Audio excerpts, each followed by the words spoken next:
Hello and welcome to today's tutorial. In this session, we'll solve a problem where we count the number of even numbers in a sequence that occurs before the first instance of a given target number.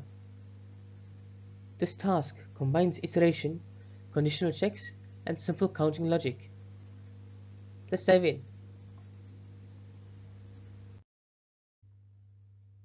The problem is to identify even numbers in a sequence before encountering a specific target number. For example, in the array 1, 2, 3, 4, 5, 6, 7, 8, we target 5. The even numbers before 5 are 2 and 4, so the result is 2. The target number does not exist in the array, the function returns a negative 1. This ES5 implementation processes the array as follows. It first initializes a counter to track even numbers. For each element, it checks if the number is even and not equal to the target. If so, it increments the counter. When the target number is found, it returns the counter. And finally, if the loop completes without finding the target, it returns a negative 1.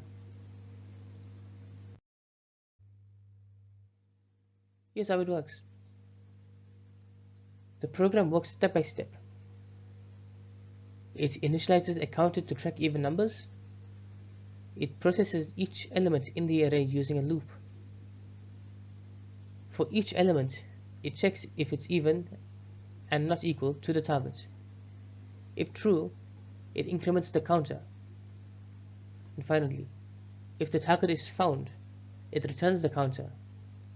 Otherwise, it returns a negative 1 after the loop ends. Let's analyze these examples. For the array of 1 to 8, we target 5. The even numbers 2 and 4 are counted before 5, so the result is 2. For the array of 1, 3, 5, 6, 7, and 8, we target 6. No even numbers appear before 6, so the result is 0.